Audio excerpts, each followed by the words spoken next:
Teddy Roosevelt 2019 is not monetized. If you like this content, please like, subscribe, and share so more viewers will see this information. Thank you. Political war of words has erupted into a full-blown public feud. It's playing itself out between two Democrats, 2016 presidential candidate Hillary Clinton, current 2020 contender Congresswoman Tulsi Gabbard, and neither are mincing words.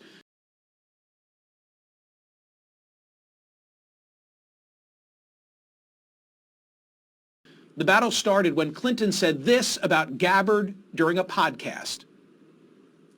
I'm not making any predictions, but I think they've got their eye on somebody who's currently in the Democratic primary and are grooming her to be the third-party candidate. She's the favorite of the Russians. They have a bunch of sites and bots and other ways of supporting her so far. And that's assuming Jill Stein will give it up, which she might not, because she's also a Russian asset. Agent, yeah, she's a Russian asset. I mean, totally. Are you a Russian spy? No, I am not a Russian spy. I think this is a completely unhinged conspiracy theory for which there is absolutely no basis in fact, not for myself and not for Tulsi Gabbard. I think it's really outrageous that Hillary Clinton is trying to promote this crazy idea. You know, you can't just slander people. You have to present some basis in fact. I am not running for office. Somehow Hillary Clinton didn't do her Google research, or she would know that I am not running. So it's preposterous to say if I will give it up. You know, this is just it's a wild and insulting theory, and I think it speaks to Hillary's need to try to explain, perhaps to herself, you know, why her campaign was not successful. You are not the resistance. You are about what's being resisted. Your husband passed NAFTA, gutted the New Deal banking regulations, exploded the prison population while gutting welfare. And you voted for the Iraq war. You did Libya. You wanted a more muscular response in Syria. You are not the resistance. You are what's being resisted, Hillary Clinton. Hillary's back. Yay! Someone we can beat. Even with a game show host with a raccoon on his head. We can beat Hillary Clinton.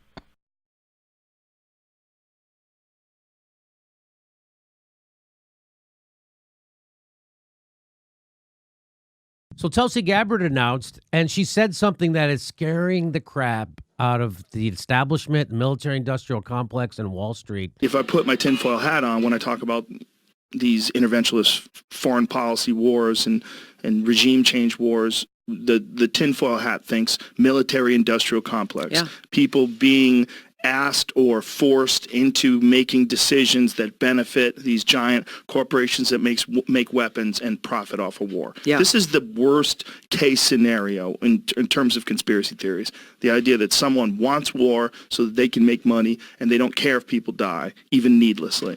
This is our number one conspiracy fear, right? If you had to think about of all the things that you hope are not true about the way the world works, that would probably be number one. Well, you can take your tinfoil hat off because the military-industrial complex is a real thing. I will work to end the new Cold War and lead us away from the abyss of a nuclear war that could destroy our world in mere minutes. Wow, she's going to end the Cold War. She's not going to ramp up the Cold War.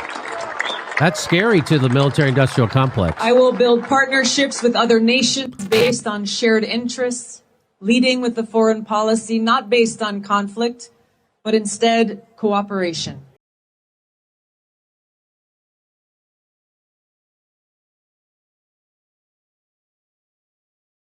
Let us remember what President Dwight D. Eisenhower said, and please remember that Dwight D. Eisenhower, hard to believe, was not a radical socialist, he was a Republican. And this is what Eisenhower said in 1953, just a few months after he took office. And remember, this was a four-star general who led American armed forces in World War II. Let us never forget what he said, quote, "Every gun that is made, every warship launched, every rocket fired signifies, in the final sense, a theft from those who hunger and are not fed, those who are cold and are not clothed. This world in arms is not spending money alone. It is spending the sweat of its laborers, the genius of its scientists, the hopes of its children, end quote. And just as he was about to leave office in 1961, Eisenhower was so concerned about the growing power of the weapons industry that he issued this warning. In the councils of government, we must guard against the acquisition of unwarranted influence, whether sought or unsought, by the military-industrial complex. The potential for the disastrous rise of misplaced power exists and will persist. We have seen that potential more than fulfilled over the past decades. It is time for us to stand up and say there is a better way to use our wealth. The Jeff Bezos of Asia, Jack Ma. So he runs Alibaba, which is the Amazon of Asia. And they asked him, hey, what the hell's, why is America so effed up? They're the richest country in the world, and half their country's poor. And he says this. Here's what he said. Past 30 years, the American had 13 wars, spending $14.2 trillion.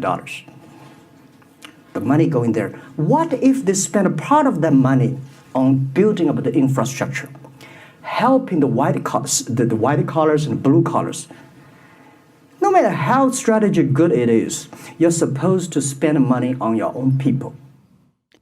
Should we not get involved when we see atrocities abroad? We have to understand, looking at Iraq, Libya, and Syria, for example, that there are brutal dictators in the world. And unfortunately, there are people who are suffering as a result of that. But in so many examples throughout history, when the United States takes action and intervenes and launches these regime change wars to topple these dictators, the suffering of the people in these countries increases. We have heard that 500,000 children have died. I mean, that's more children than died in Hiroshima. And you know, is the price worth it? I think this is a very hard choice, but we think the price is worth it. Their lives are made worse off than they were before. There is far more death and destruction. Libya is a perfect example. So, I mean, that is the land of unconfirmed. Yes, we came, we saw, he died. Did it have anything to do with your visit? No, I'm sure it did. Muammar Gaddafi was toppled. Now, today, we have more terrorist groups in Libya than ever before. We have Libyan people, women and children, being sold in open markets as slaves. Migrants crossing the Mediterranean have brought with them stories of horror. A CNN team went to Libya to witness the true inhumanity for themselves. They got access to a migrant slave auction where men were sold like commodities. Have a look at the story.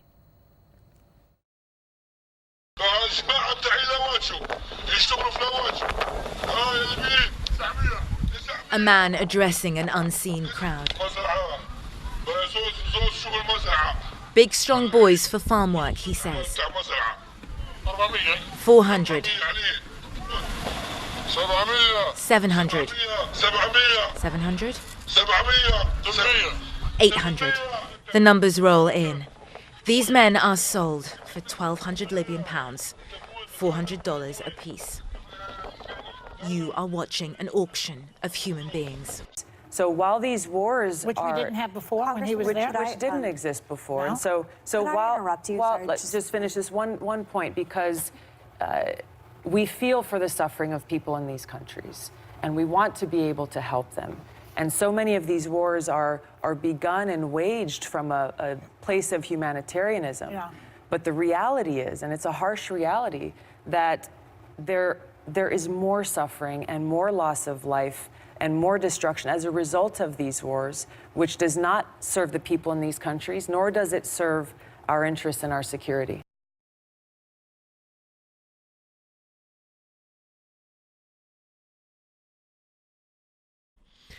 This is why. Because the Democrats are now Republicans. And this isn't hyperbole. Here it comes. Believe that. The truth of the matter is that my policies are so mainstream that, you know, if I had said the same policies that I have back in the 1980s, I'd be considered a moderate Republican. I mean, you know. That's the first black president ever elected in the United States.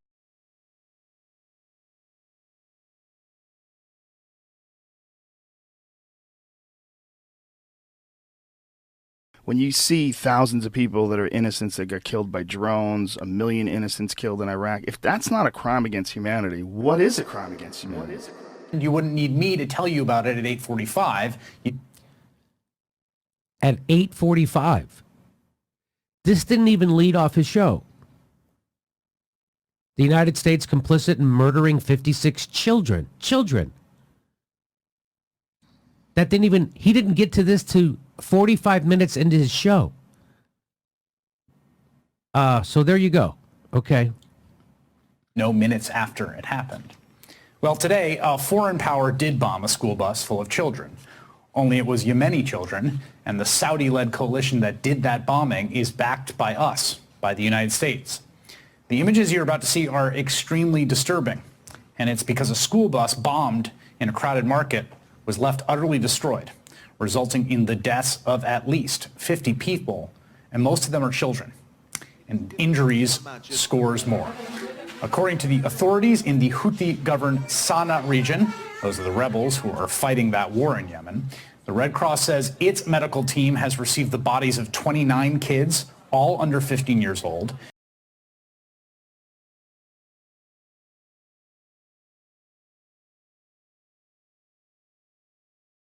This attack is part of a U.S.-backed, Saudi-led war in Yemen.